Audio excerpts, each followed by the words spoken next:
अगर मैं फलसफी बना और शोहरत के पीछे भागा तो सिर्फ इसलिए कि औरतों को अपनी तरफ खींच सकूं। नीलुफर नाम है उसका।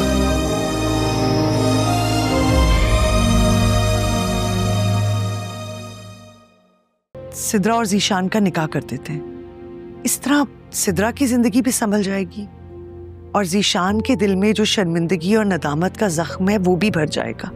मुझे कोई एक रिश्ता नहीं मिला जो कि मुखलिस हो, ना भाई, ना बाप, ना बीवी और ना ही दोस्त। सबने लूटा है मुझे, धोखा दिया है। मेरा अल्लाह जल्द से जल्द नवाजेगा कैस को औलाद से और बेटा ही होगा। अभी तो लैला की जॉब स्टार्ट हुई है, आप चाह रही हैं कि वो बच्चों के बखेड़े में पड़ जाए?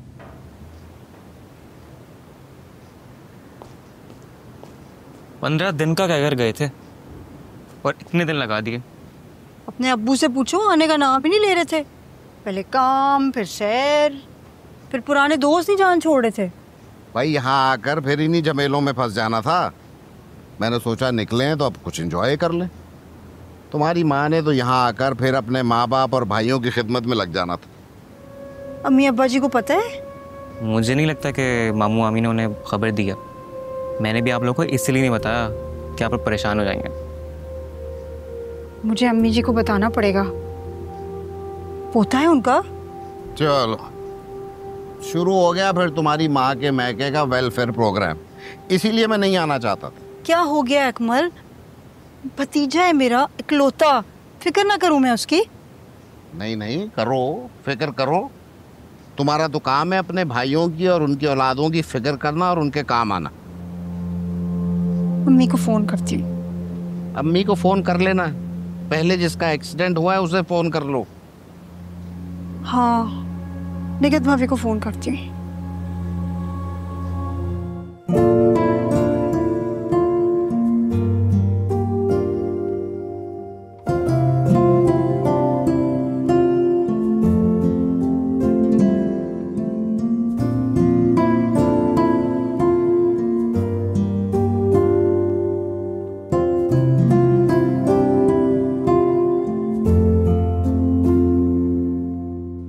पैसे मैं दे रहा हूँ। अरे क्यों? आप छोड़ दें भाई। क्यों दें? आप मेरे उस्ताद हैं, इल्म हासिल कर रहा हूँ मैं आपसे।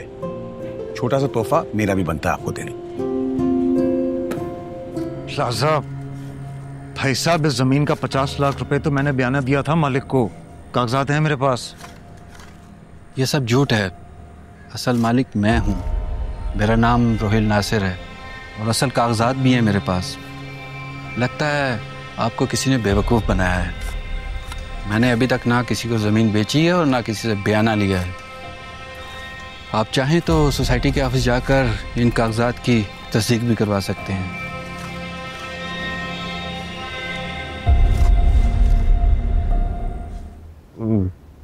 काम के सिलसिले में एक दिन के लिए सखर जाना पड़ेगा। एक दिन और रात भी? मजबूरी है रास्ता। मजीद, आपको पता है मैं अकेले नहीं रह सकती। मैं इजाज को छोड़ जाता हूँ ना तुम्हारे पास। तो अब हमें वापस क्यों नहीं भेज देते कराची पुराने घर? मैं अब यहाँ नहीं रह सकती। अब अम्मी अब्बा जी को फ़ोन करें, उन्होंने बताया कि हम वापस आना चाहते हैं। मैंने सिद्रा से भी बात कर ली है, वो मान गई है। मगर अम्मी और अब्बा जी तो नहीं माने ना।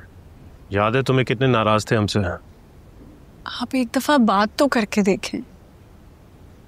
आज तक मैंने इतनी मेहनत से यहाँ पे कारोबार सेट किए और अब तुम वापस जाने की जिद करने लगी। तो ठीक है, आप रहें यहाँ, वीकेंड पे कराची आ जाया करना। कैस के बच्चे के लिए। लैला ने तो मुझसे ऐसी किसी बात का जिक्र नहीं किया। कैसी बात? यही कि वो प्रेग्नेंट है। तो मैंने कब कहा उसने ऐसे कोई जिक्र किया? वैसे भी बहुएं सासों से ऐसा जिक्र कहाँ करती हैं? तो फिर ये निटिंग किसके लिए? कभी तो औलाद होगी ना कैस की। सोचा अभी से तैयारी शुरू कर दें, क्या पता तब तक मैं बचूंगी कि नहीं। तौबा, आप भी कितनी दूर का सोच रही हैं।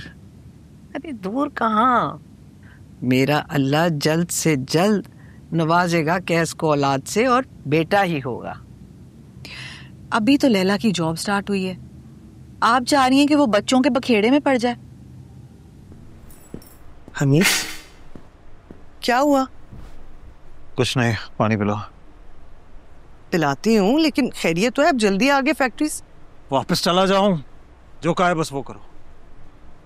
क्या हो गया है? एक बात ही तो की है, इसमें इतना गुस्सा करने वाली क्या बात है? ज्यादा सवाल जवाब मत करो, जो कहा है बस वो करो। पानी पिलाओ।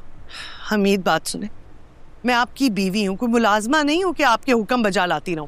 मैं आपसे बात कर सकती हूँ और सवाल जवाब भी कर सकती हूँ। रहने दो, मैं खुद ही पी लेता हूँ। तो भाई ने दिमाग खराब किया हुआ है या बहन पूरी कसर कर रही है? हाँ, तो नादिर ने कोई गलत बात तो नहीं की ना आपसे? हाँ, वो तो है ही सही और सच्चा। झूठा और धोखेबाज तो मैं हूं, और तुम तो अपने भाई की तरफदारी करोगे ही। मुझे कोई एक रिश्ता नहीं मिला जो कि मुखलिस हो, ना भाई, ना बाप, ना बीवी, और ना ही दोस्त। सबने लूटा है मुझे, धोखा दिया है। जिस पर मैंने एतबार किया वही मेरा सबसे बड़ा दुश्मन निकला। सब धोखेबाज और मक्कार हैं। आप बस कर दें हमीद, क्या हो गया आपको? क्यों इतना सीधा बोल रहे हैं आप? क्योंकि दिमाग खराब हो गया है मेरा, इसलिए ऐसी बातें कर रहा हूं। खुदा के लिए बस कर दे। अभी मैंने बड़ी मुश्किल से ज़ीशान को संभाला है। अब मुझ में हौसला नहीं है किसी और के खराब दिमाग को सही करने का। बैठे इधर, छोड़ें इस बात को, बैठे बैठे। नादिर का फोन आया था, वो कह रहा। हमीद भाई, जो मर्जी आए करो, लेकिन अपने और अपने समधन के दरमियान के ताल्लुक को खराब मत करना, समझे? दोस्ती हो गई ना तुम्हारी। रे भाई, समधन समधन ही होती है। मेरी जूती नहीं परवाह करती इस दोस्ती की। आप दोस्ती करें अपने समधी के साथ, मैं तो नहीं करूंगी। मुझे तो बस पोता पोती चाहिए इस साल, बस। जब तुम मेरे साथ हो ना, तो फिर दुनिया की कोई परेशानी मुझे परेशानी नहीं लगती। सारी दुनिया मुझे तुम्हारी तरह हंसू नक्की है, जाएगा। बस बस, इस मोहब्बत के एक्सीडेंट को तो बहुत अरसा हो गया। अब मजीद किसी हादसे का खदशा नहीं, तो फिक्र न करो। ओह, बाय द वे, मेरी सैलरी आ गई थी। हम डिनर के लिए चलें कहीं बाहर? तुम्हारे पैसों से डिनर करता अच्छा लगूंगा। हमारे पैसों से डिनर के लिए जा रहे हैं हम। मैं मम्मा को बता दूं कि वो आंटी अंकल से कह दें डिनर पे हमारा वेट ना करें। ओके। वैसे हमीद, जब से मैं आई हूँ देख रही हूँ तुम परेशान लग रहे हो। आखिर बात क्या है? ऐसे सर में दर्द है। आप बताएं, अब्बा जी से तो आपकी बात होती है, अब कैसे हैं वो? अब ठीक है वो, मैं जाऊंगी उनसे मिलने। मेरी तरफ से पूछ लीजिएगा। मुझे आपकी बेगम के सारे मतलब पता है। अच्छा, अगर आपको इतना मसला हो रहा है तो आप कैस को फोन कर लें। बिला वजह बदमज़गी ना फैलाएं खाने पे। मुझे भूख नहीं है। अरे कैस की माँ, बैठो खाना खाओ, वो आएंगे तो पूछ लेना। कहा है ना, भूख नहीं है। बैठो, माहौल को खराब मत करो और खाना ना खा के अपने मैदे को भी खराब ना करो। बैठो, चलो ये लो, डालो। यकीन करें नुतरबाजी, मैं तो रास्ता से नजरें मिलाने के भी काबिल नहीं रही। ज़ीशान की हालत तो आपने देख ही ली है। फ्रैक्चर तो ठीक हो ही जाएगा, लेकिन जो शर्मिंदगी का घाव है उसने उसके जहन को बुरे तरीके से मुतासिर कर दिया है। मैंने तो आपसे कहा था, पहले भी जिक्र किया था। क्या? खुल के बात करो। सिद्रा और ज़ीशान का निकाह कर देते हैं, इस तरह सिद्रा की जिंदगी भी संभल जाएगी और ज़ीशान के दिल में जो शर्मिंदगी और नदामत का जख्म है वो भी भर जाएगा। हाँ, मगर यही इस मसले का हल है नुतरबाजी। मैं जानती हूँ ज़ीशान ने बहुत गलत किया है, लेकिन अब गलत को सही इसी तरीके से किया जा सकता है। आप बड़ी हैं नुतरबाजी, आपकी सब मानते हैं। आप प्लीज राशिदा और मजीद को समझाएं ना।